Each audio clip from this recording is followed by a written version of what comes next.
The UCS stands for Unified Computing System, right?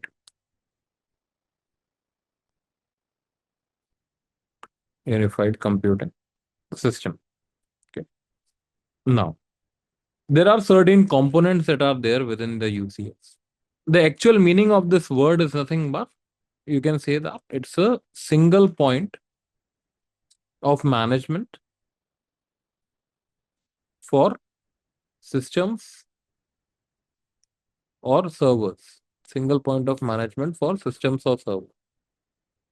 Now, within that, a question comes like all the servers should be of Cisco only? Question mark. Or there can be other vendors as well that can be getting involved. So it depends. It depends upon the second point over here, which is nothing but that what is that you are using. Like there are certain, you can say that different softwares that are available. So what you are using, it depends upon that.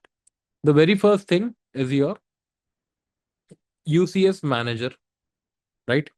For this, all the servers should be of your Cisco only. If in case that you are using the UCS manager, then in that case, all the servers that are there for the unified computing system, all the servers that you want to manage will be for Cisco only. Okay.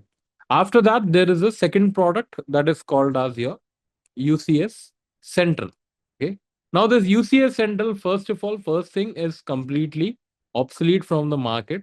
It was the older technology. No one uses the UCS Central.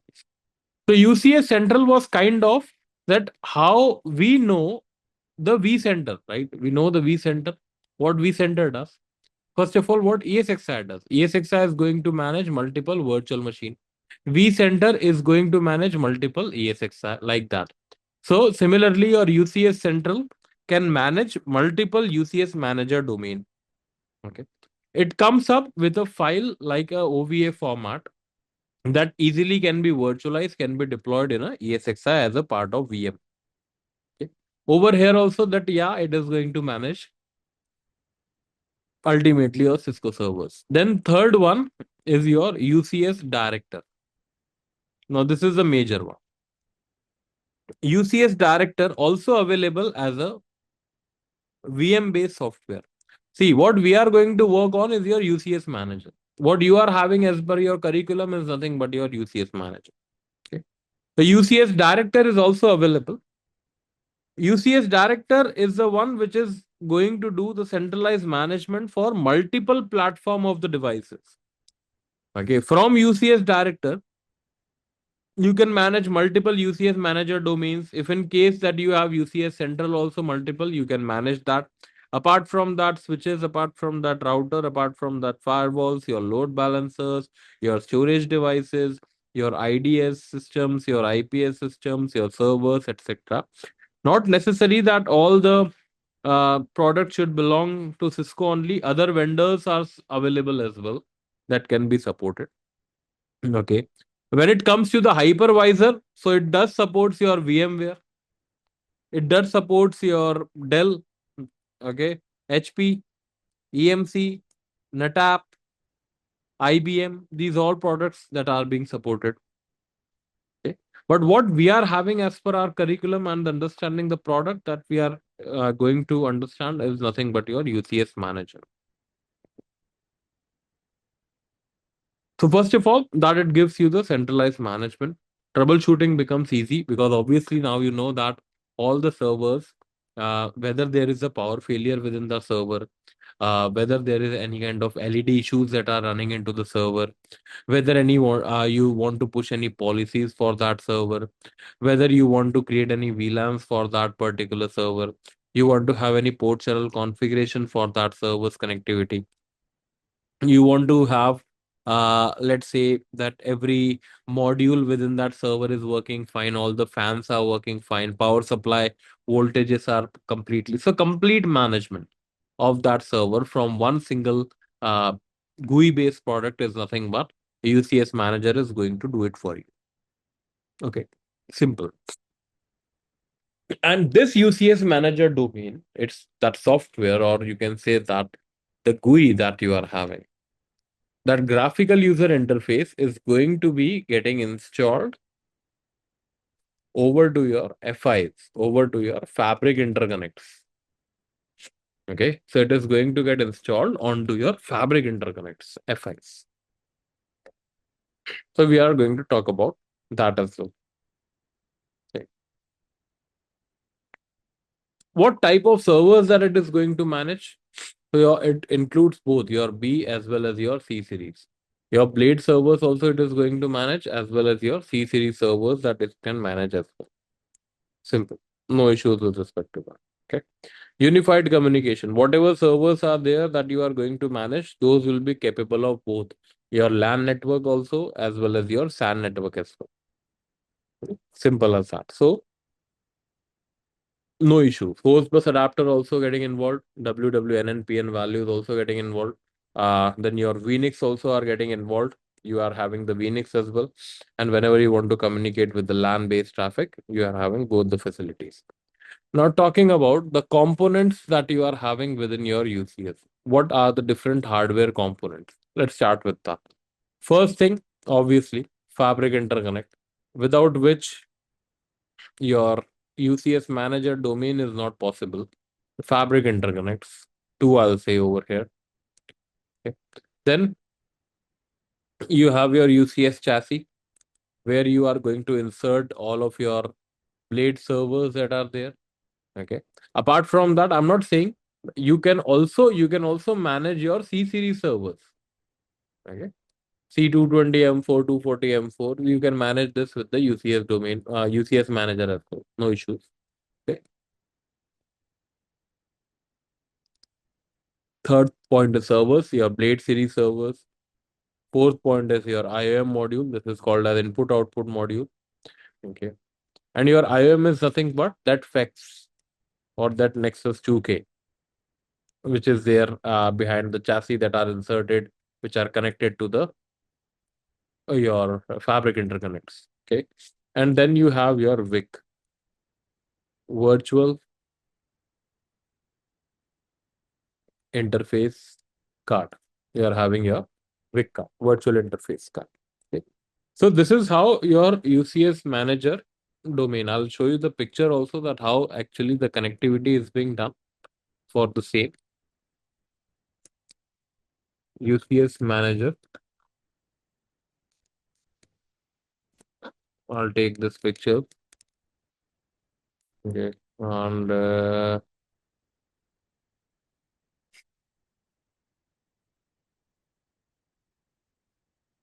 so there's a good picture actually.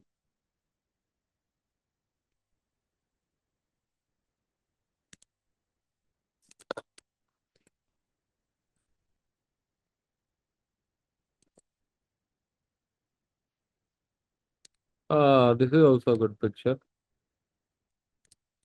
Okay. See, these are your fabric interconnects. So this is one of the institute.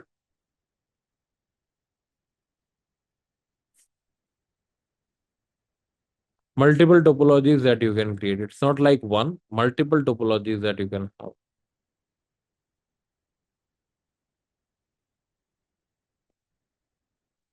Yeah, this one that I was telling.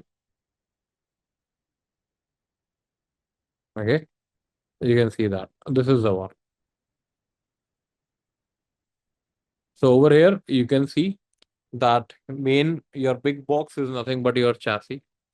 Below that, you have certain fabric modules, fabric interconnect, sorry, 6454A, 6454B.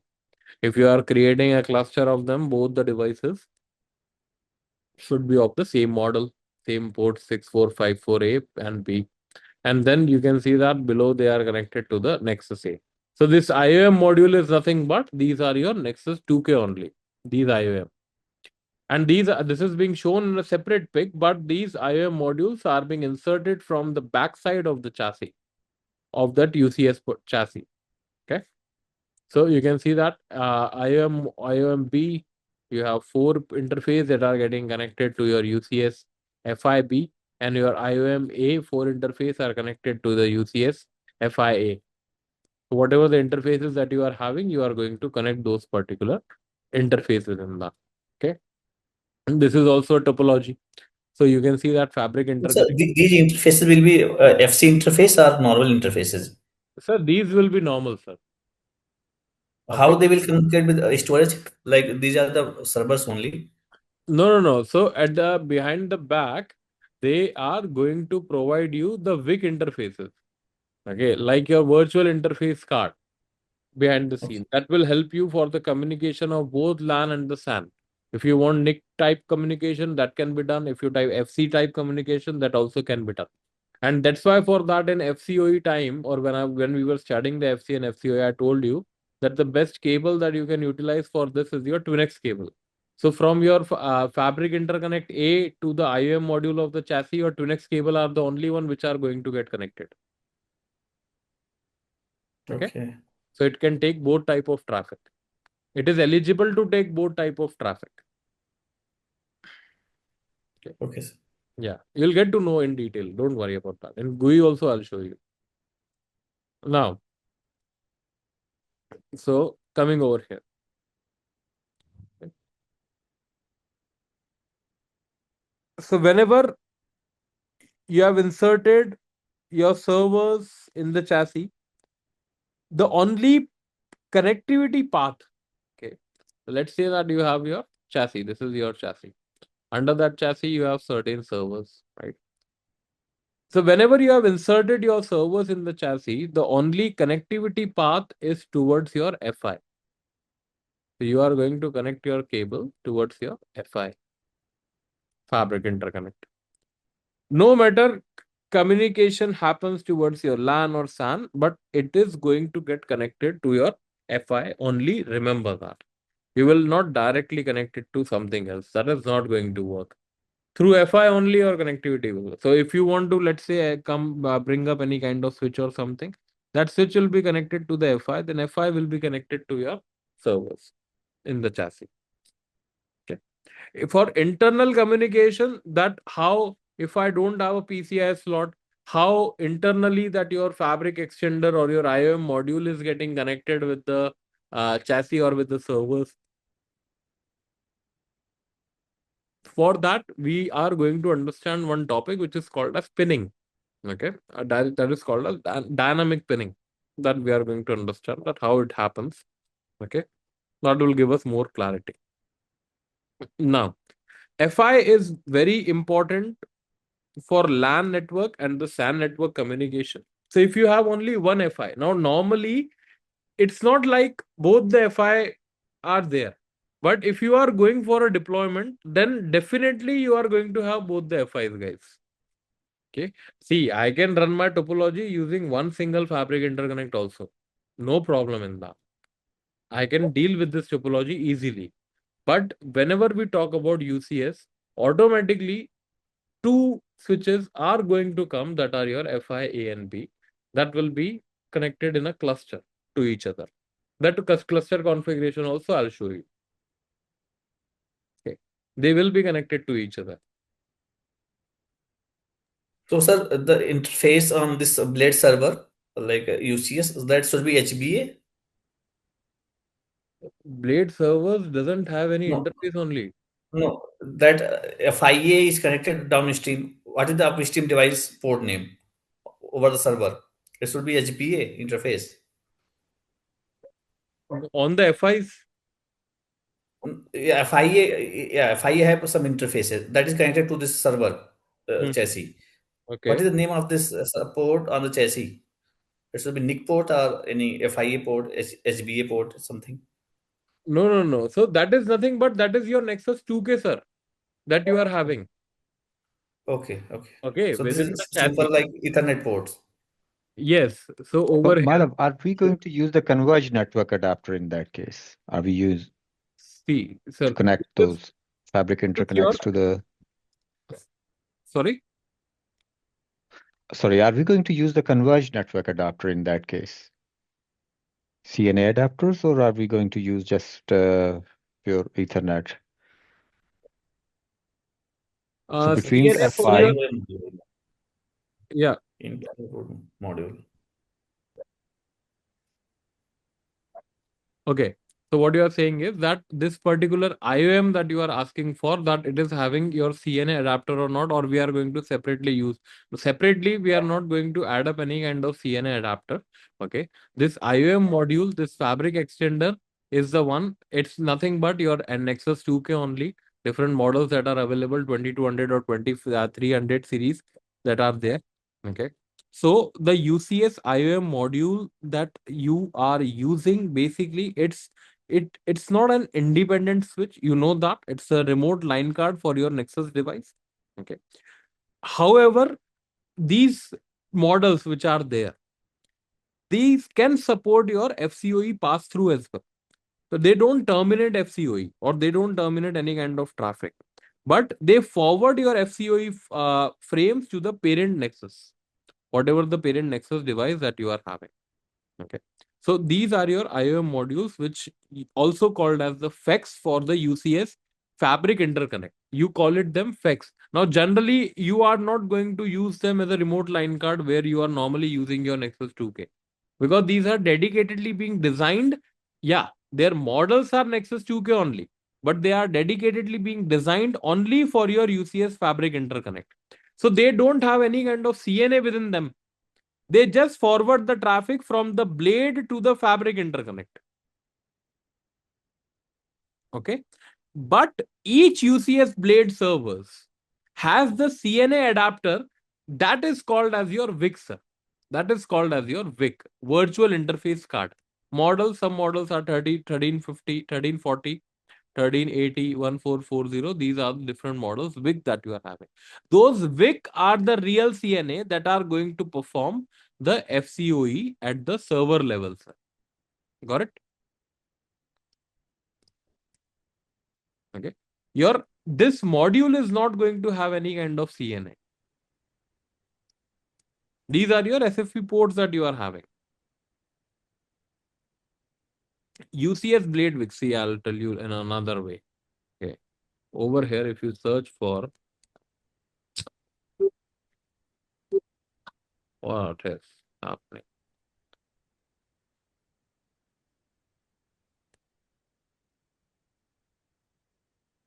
UCS blade VIC.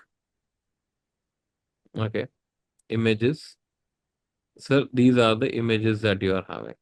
Virtual interface card. Okay. These are there within your servers. These are there within your blade servers that you are having. Virtual interface card. Okay. Internally, there is a connectivity, and that is what which I have to tell called as pinning. Okay. This particular thing. Now you see that. So there is a Cisco UCS VIC. Cisco UCS VIC. Okay. 15411 port expanders. Internally, these are your Ethernet NIC. These are your fiber channels HBA. 512 programming virtual interfaces. See, all of them are the virtual. VNIC with the fabric failover primary and secondary part. Okay, your port expanders. Then your 40 gig bandwidth to the fabric A, 40 gig bandwidth to the fabric A, 40 gig bandwidth to the fabric. Both side A is being written. Okay. Programmable virtual interface VNIC or the VHBAs are bound to the physical port, and the VNIC VHBA speed equals to the speed of the physical port. Okay. This particular thing somewhere, some around is called as pinning. That also we are going to understand inside your UCS, that how your host networks, host and the networks are being connected. But this is your VIC card, which is something that you are going to find in your uh, servers, in your Blade series servers.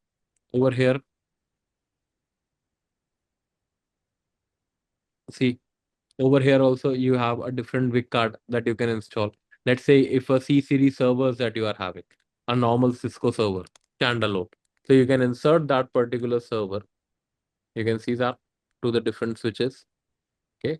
So over here, what is that? Cisco 220 M5 with the VIC 1457. That VIC is the one which is connected to these particular switches. Simple as that. Okay. Clear, sir? Yeah. So this is built into the chassis. It's not something that we can kind of Yeah. This is plug not out something and that you yeah, can touch or you can remove that. yeah. And it is No. going to be in the servers itself, sir. Over here. Yeah. Within that. Okay. The Okay. servers will All right. come with Yeah. the VIC, Thank sir. you. Yes, no issues.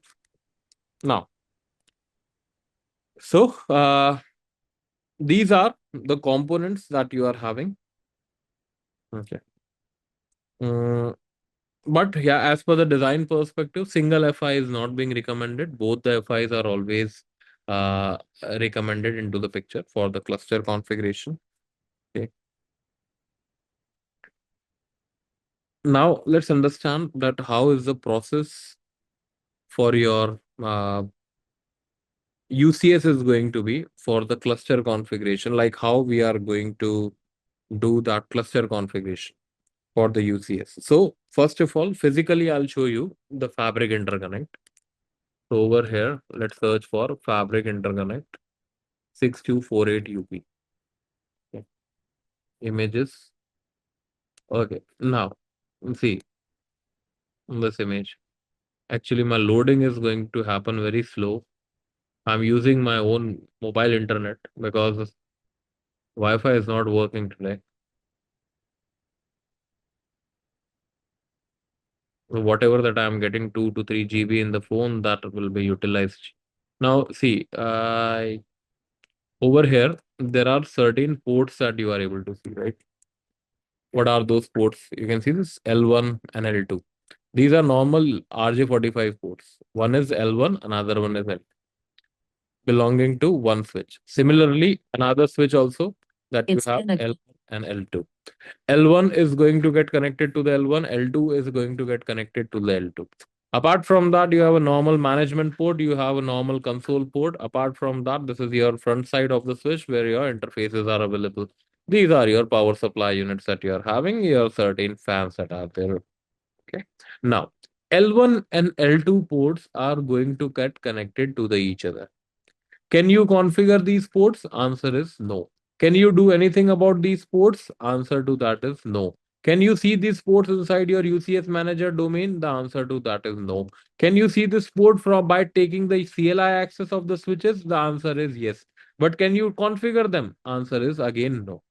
You just can see those particular interfaces, and those also will not be shown you up with the L0, L1, L2.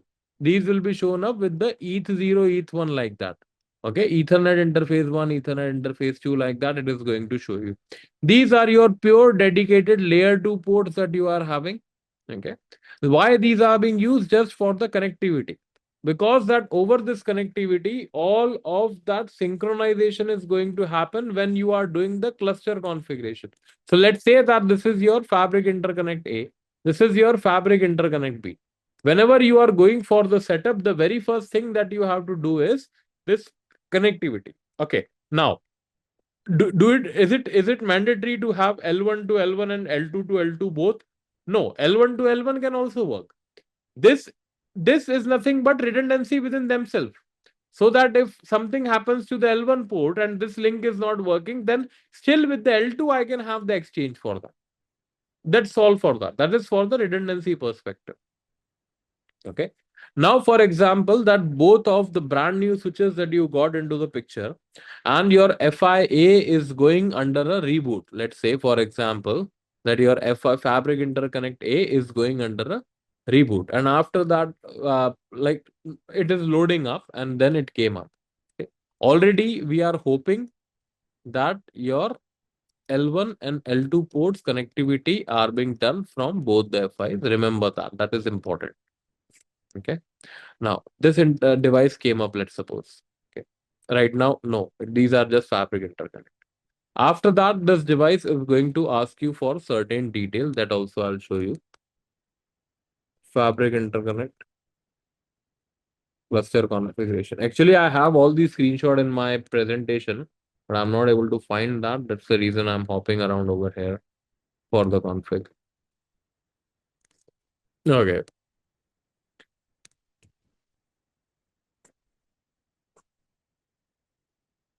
This can help us.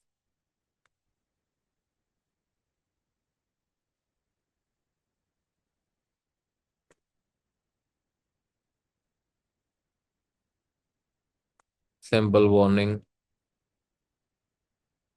Okay. Now see, after the reboot, what it is asking, that your basic configuration dialog, then it is asking that enter the configuration mode. You are going to say that it's the console mode that I want to choose. Installer has detected a presence of the Fear Fabric Interconnect.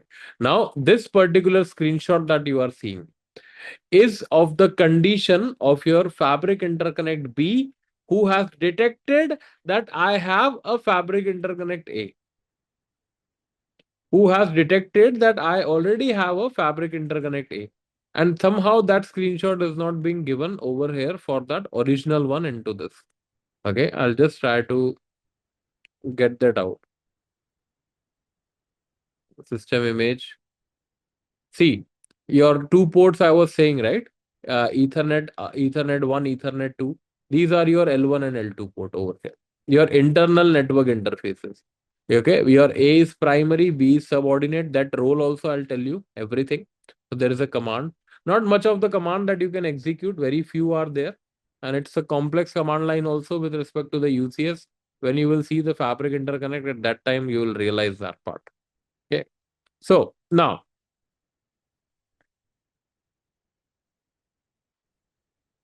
FIA.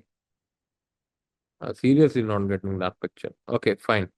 So what is going to happen is that as soon as your switch will come up, it will give you a configuration dialog. You just say no to that.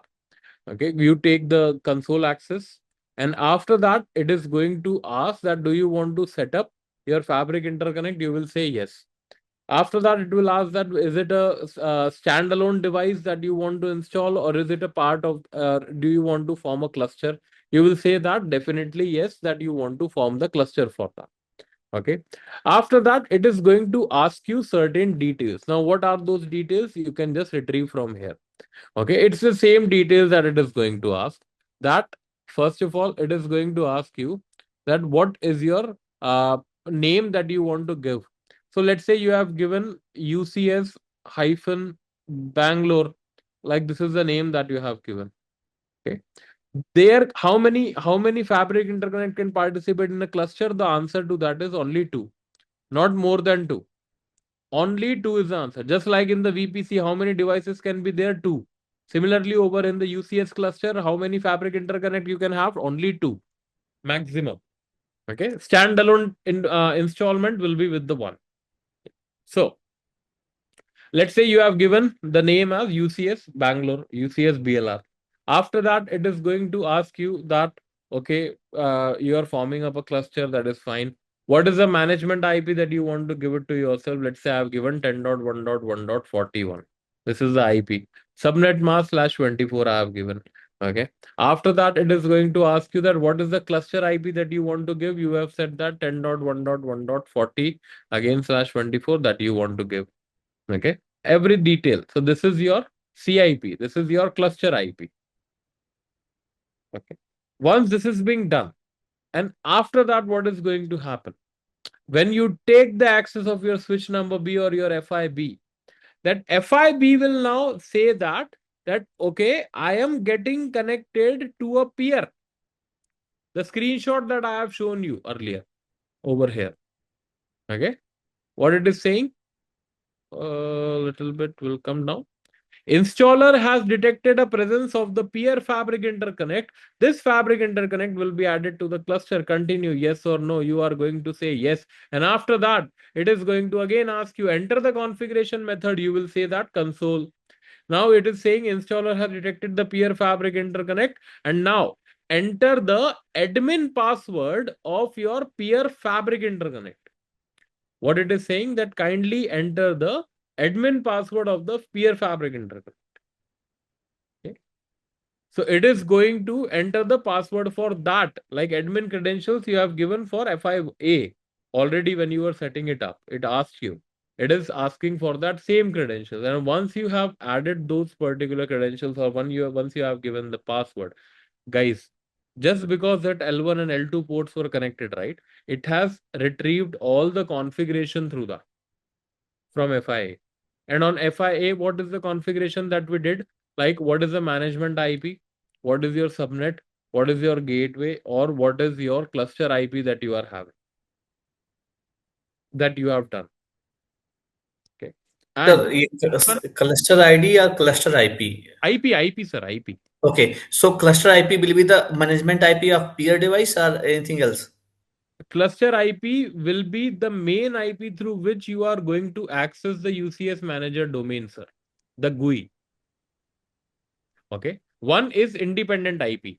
Well, when you have given the FIA IP, you have given 10.1.1.41.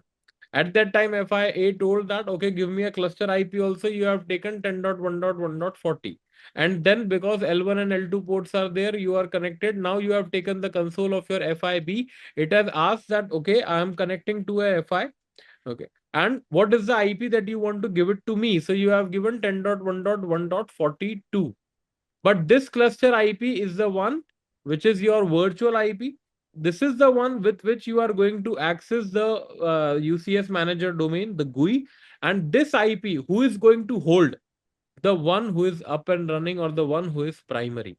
Okay, so this is the shared IP and that should be the part of the same subnet. Correct, sir. Okay. Absolutely correct. Okay.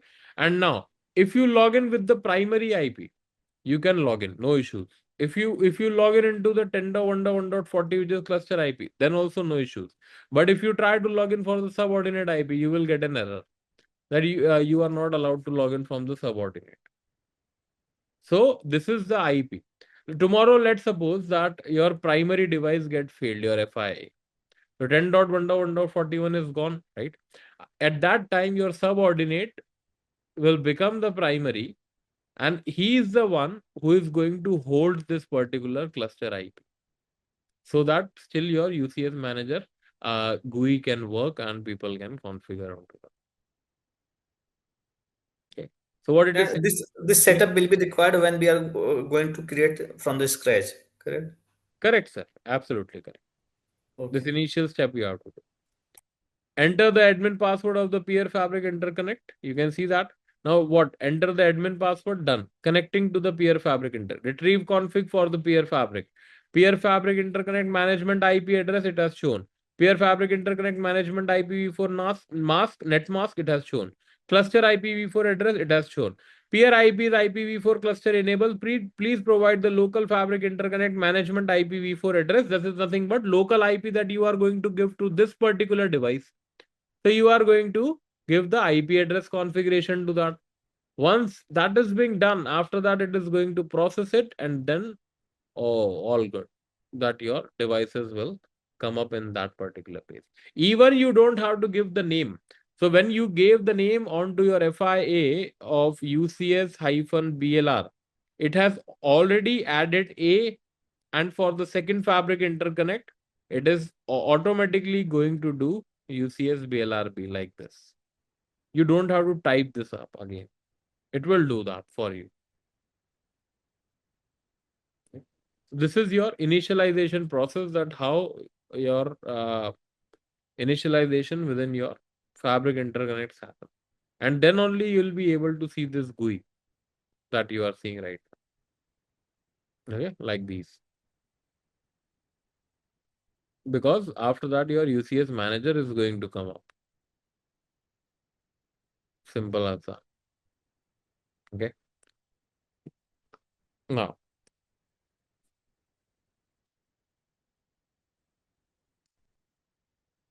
so L1 and L2 ports are very important for the certain. You can say that these are although non-configurable, but still good for the heartbeat messages that are getting exchanged. Okay, certain synchronization also happens. Certain sync up for the messages also happens between them. Okay, a So, normal. so this element, Yes, sir. yeah, L1 and L2, that is not taking any sense from their L1 label or L2 label, like in that means layer 1, layer 2. It is No, no, no. something port These are the link names. 1, link 2. Names. Yeah. Yeah, link 1, link 2. These are the name L1 and L2. And L1 can be connected to L2 of peer and L2 No, no, on no, no, no, L1 of no. first one. L1 will be to connected to L1. L2 will be connected to L2. But L1 to L1 is enough. You don't have to connect L2 to L2. So these Okay. both links within themselves are providing the redundancy, sir. So that if L1 to L1 connectivity loosen up, your L2 is still there for that heartbeat messages, right? Okay. Mhm. So ultimately, this is So happening. the Yes, a mismatch will not work there. L2 I connect with L1 of peer device, that will not going to that work. will not work. Even they That both will are the not. identical one. Yes, L1 will be to L1 only, L2 will be to L2 only. Okay, Okay, so we can say it should be the mirror image of primary UCS device. correct. If Both the this fabric FIA interface device. will be mirror image to each other. If over here you are using 6248 UP, over here also you have to use 6248 UP definitely. Okay. Okay, if L1 here, then L1 here, otherwise we can use L2 port here, then same L2 there. Only their physical IP, management IP should be different. Rest everything should be same. Correct. So apart from that, there will be a management port. You just connect it to your main management switch, right? Give singular IP and one cluster IP that will be floating. Okay. And because of that cluster IP only that you have two roles. So as soon as you set up your UCS, there are two roles that comes up, primary and subordinate. Okay. Now see, as per the working capabilities or anything, nothing that we have with respect to primary or subordinate. No such detailed explanation, no such thing, no such change. Whatever that you are doing from primary, subordinate will also do it. No issues in that. Okay. Places exactly are same. The only thing is that the one device, okay, let's say both are booting. It took 5 minutes and 29 seconds. Okay, this device took 5 minutes and 31 seconds. Okay, let's make this as a primary. That's all.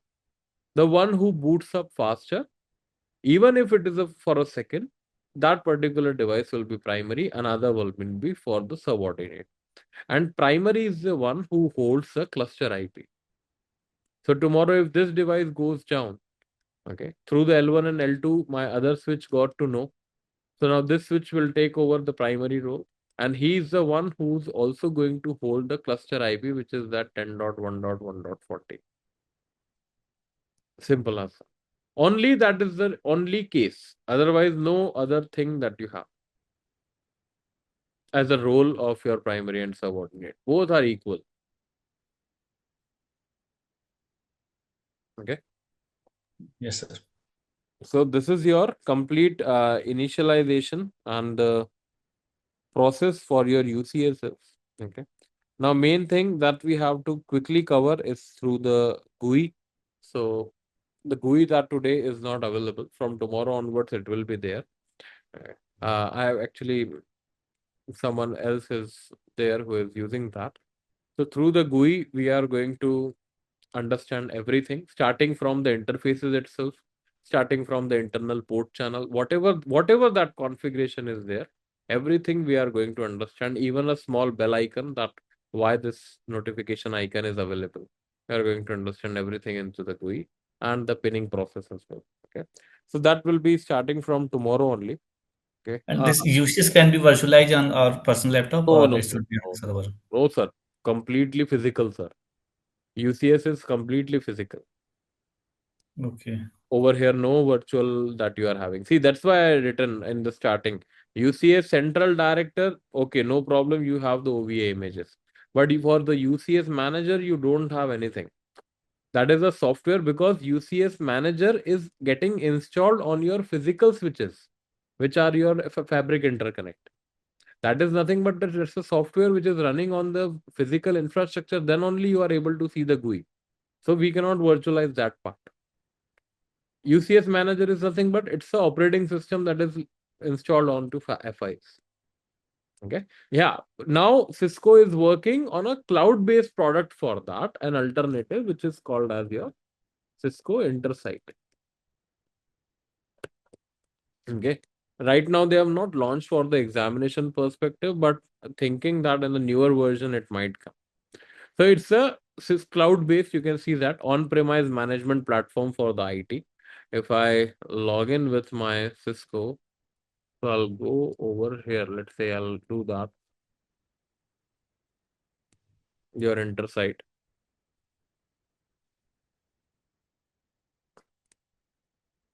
And I'll log in with my Cisco ID. I'll sign in with that.